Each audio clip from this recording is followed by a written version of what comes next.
Bismillahirrahmanirrahim. Assalamualaikum warahmatullahi wabarakatuh. Alhamdulillahirabbil alamin wa bihi nasta'in ala umurid dunya waddin. Shalatu wassalamu asyrafil anbiya'i wal mursalin sayyidina Muhammadin wa ala alihi washabihi ajmain amma ba'd. Puji syukur kita panjatkan atas kehadirat Allah Subhanahu wa taala yang mana senantiasa memberikan kita, melimpahkan kepada kita beribu-ribu nikmat. Baik itu nikmat kesehatan, nikmat kesempatan, terlebih nikmat iman dan Islam. Kemudian tak lupa pula kita kirimkan salawat beserta salam kepada baginda kita Rasulullah Shallallahu Alaihi Wasallam yang diutus ke permukaan dunia ini sebagai uswatun hasanah ataupun suri teladan kepada kita semua. Nah, izinkan saya memperkenalkan diri. Saya Muftiatur Rizkia, mahasiswa Fakultas Kedokteran Universitas Muhammadiyah. Jadi, di sini saya akan melakukan penyuluhan, di mana di sini saya akan memberikan edukasi dan juga berbagi sedikit ilmu mengenai bagaimana cara memanajemen stres di era pandemi COVID-19. Sebelumnya saya ingin berterima kasih kepada para partisipan, baik itu kakak-kakak, teman-teman, dan juga adik-adik yang telah meluangkan waktunya untuk mengikuti kegiatan kita pada hari ini. Nah, langsung saja.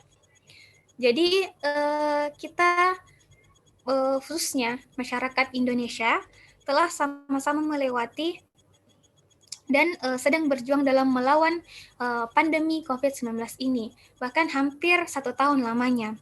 Nah, jadi terdapat banyak sekali perubahan kondisi masyarakat sebelum dan sesudah pandemi COVID-19.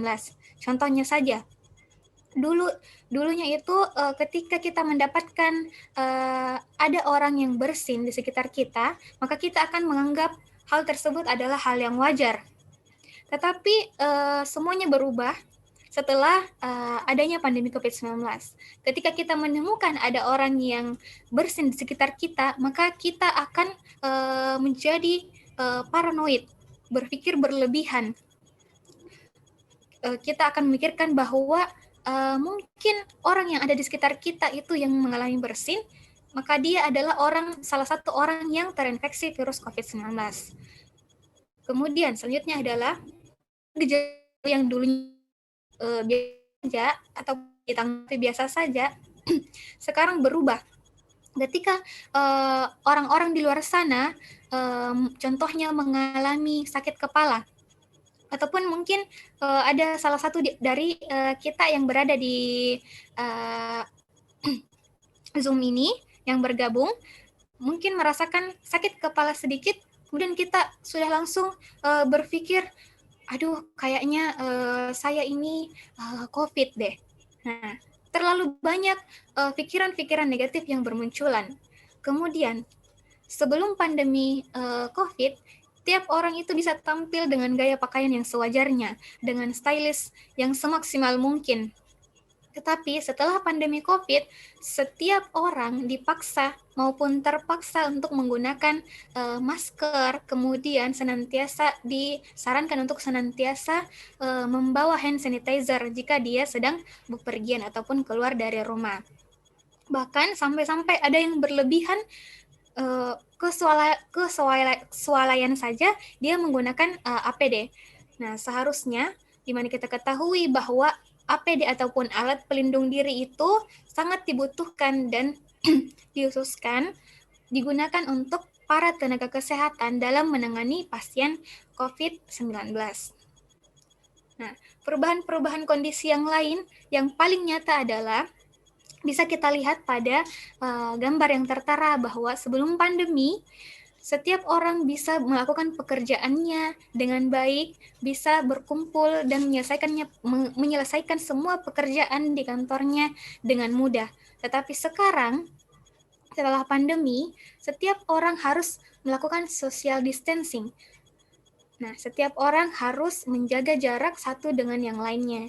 Nah, kemudian, adapun dampak yang diakibatkan dari adanya pandemi COVID-19 ini, apalagi bagi para tenaga kerja di luar sana adalah dengan adanya pandemi COVID-19 ini, banyak sekali tenaga kerja di luar sana yang mengalami pemutusan hubungan kerja ataupun dipecat.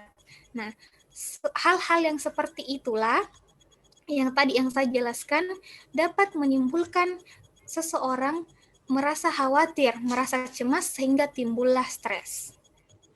Jadi, apa itu stres? Menurut Kamus Besar Bahasa Indonesia, stres itu adalah gangguan ataupun kekacauan mental dan emosional yang disebabkan oleh faktor luar. Nah, jadi karena adanya suatu masalah ataupun beberapa masalah, sehingga menyebabkan seseorang akan merasa khawatir secara terus-menerus dan memikirkan masalah tersebut, sehingga akan menjadikan ataupun memberikan tekanan kepada orang tersebut. Nah, di mana ketika terdapat tekanan yang secara terus-menerus, maka orang tersebut lama-kelamaan akan merasakan stres karena tidak mampu lagi menyelesaikan masalah yang dialami. Nah, jadi di mana kita ketahui sendiri, jadi stres itu merupakan mekanisme pertahanan tubuh untuk memastikan kita agar tetap siap dan siaga untuk menghadapi kondisi di luar dugaan. Nah, kemudian selain daripada itu, stres itu juga merupakan adanya ketidakseimbangan antara tuntutan baik itu fisik ataupun psikologi dan juga kemampuan dalam memenuhinya. Bahkan seharusnya di era pandemi COVID ini, selain kita harus senantiasa menjaga tubuh kita agar tetap dalam kondisi sehat, kita juga butuh untuk menjaga kesehatan mental kita. Jadi apa sebenarnya itu sehat mental? Jadi sehat mental itu adalah menurut WHO ataupun Organisasi Kesehatan Dunia tahun 2015 menyatakan bahwa sehat mental itu adalah kondisi individu yang berada dalam kesehatan sejahtera, mampu mengenali potensi dirinya, mampu menghadapi tekanan sehari-hari, dan mampu berkontribusi di lingkungan sosialnya. Jadi, stres yang muncul selama pandemi itu apa contohnya?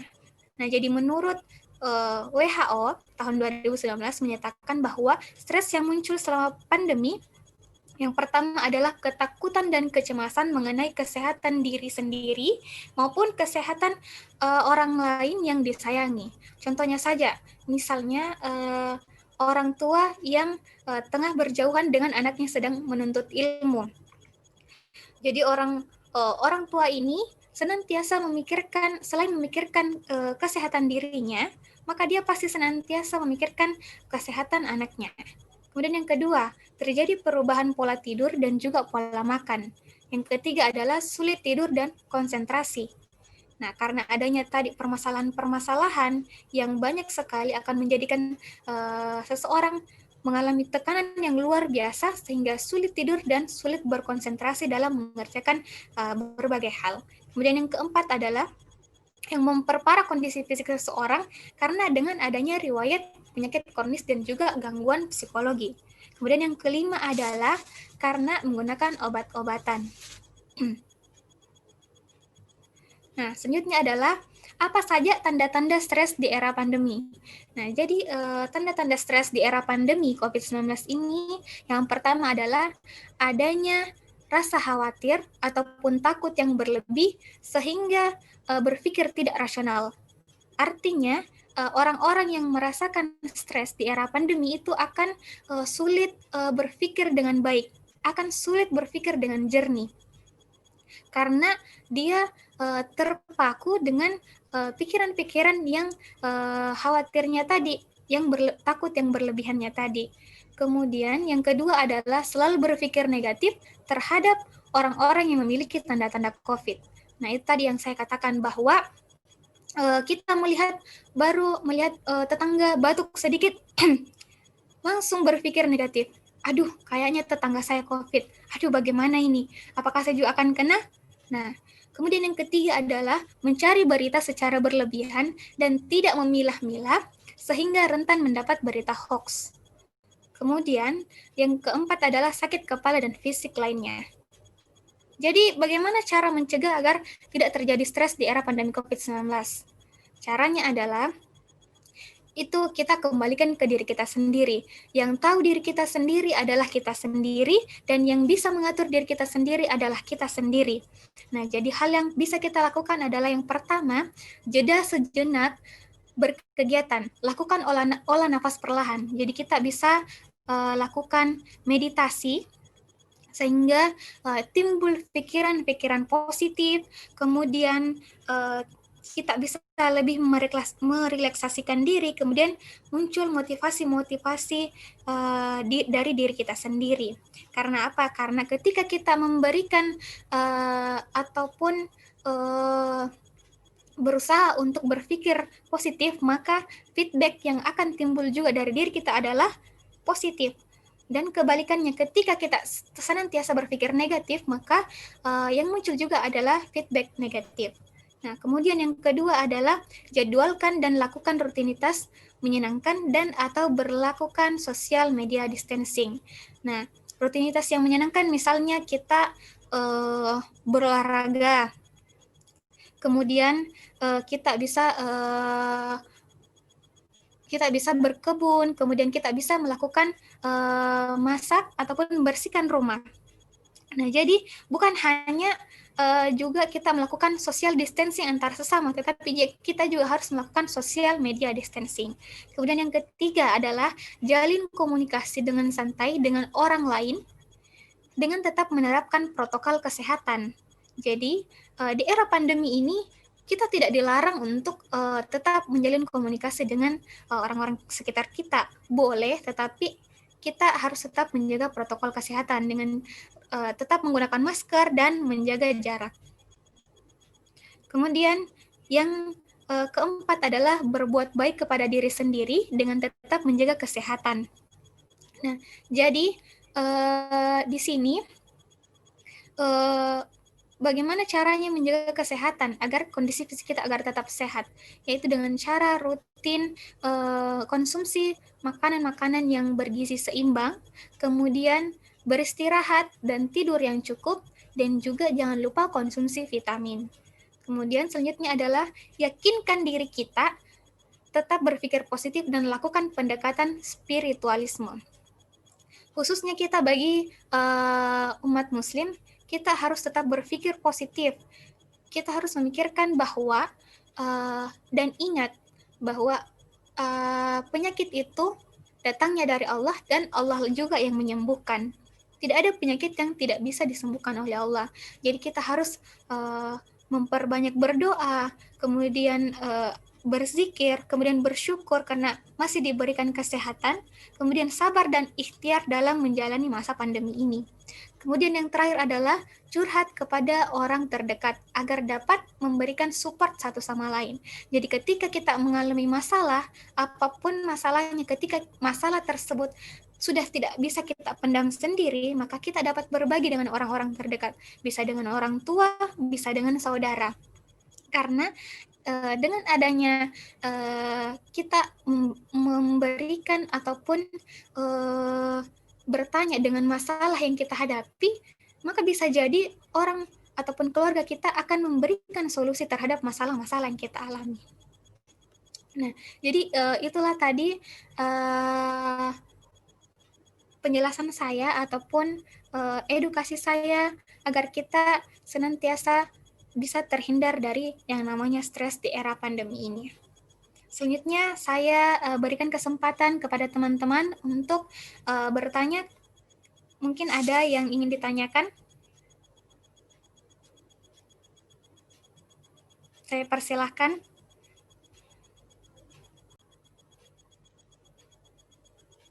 Saya Kak mau bertanya. Iya, silahkan.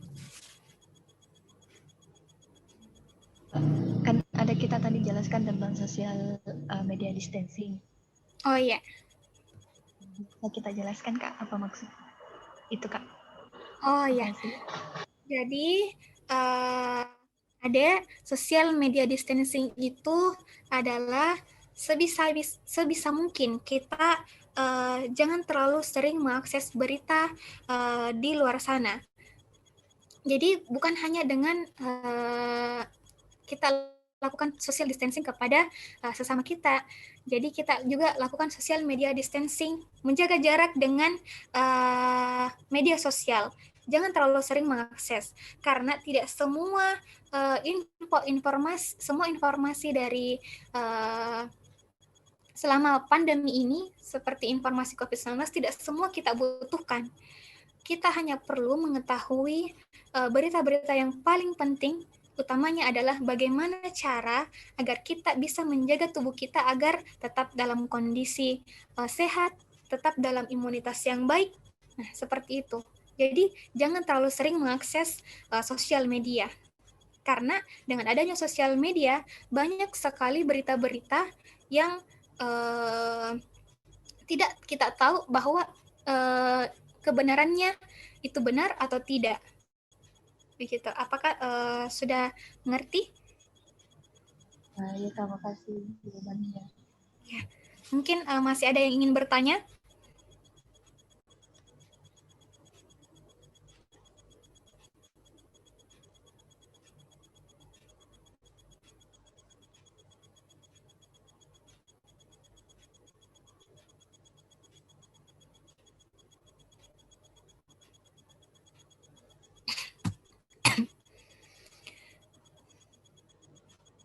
Sudah tidak ada dari teman-teman, kakak-kakak, dan juga adik-adik yang ingin bertanya?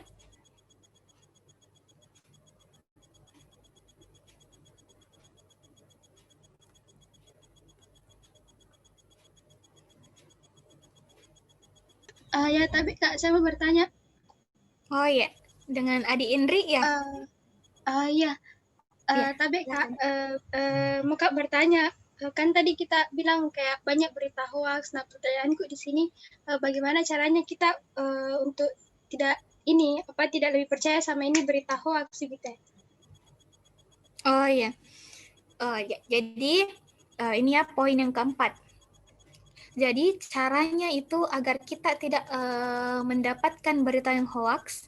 Jadi ketika kita ingin mencari informasi, kita harus tahu dulu sumber-sumber yang jelas. Nah, jadi sebisa mungkin ketika kita mau mencari informasi tentang berita, khususnya berita-berita tentang COVID-19 ini, jadi saya sarankan bisa mengakses dari website dari organisasi-organisasi kesehatan, contohnya WHO, kemudian dari website-website dari misalnya kesehatan di Indonesia bagaimana. Nah, begitu. Jadi bukan dari sumber-sumber yang tidak terpercaya. Jadi sebelum kita melihat dan membaca berita yang disampaikan, terlebih dahulu kita lihat sumbernya apakah jelas atau tidak. Begitu. Kemudian ketika kita mendapatkan berita, maka kita harus telaah baik-baik dulu apakah berita yang kita dapatkan ini betul-betul adanya dan tidak salah. Karena ketika kita mendapatkan berita yang salah, maka kita akan mengerjakan suatu hal yang seharusnya tidak kita kerjakan. Begitu. Mungkin masih ada yang ingin bertanya? Iya, terima kasih Kak. Terima kasih. Sudah tidak ada ya? Ya, jadi kesimpulan dari kegiatan kita hari ini dari penyuluhan yang saya lakukan adalah kita harus pandai-pandai mengatur diri kita, karena yang tahu diri kita adalah diri kita pribadi, yang betul-betul tahu bahwa diri kita sangat sudah lelah ataupun sudah tidak bisa memendam segala macam permasalahan adalah kita sendiri. Jadi yang bisa mengobati diri kita adalah kita sendiri. Begitu. Sekian edukasi saya ataupun kegiatan kita pada kesempatan kali ini. Sekali lagi terima kasih kepada teman-teman yang telah meluangkan waktunya untuk bergabung. Billahi fisabilil haq fastabiqul khairat. Assalamualaikum warahmatullahi wabarakatuh. Waalaikumsalam warahmatullahi wabarakatuh. Waalaikumsalam warahmatullahi wabarakatuh.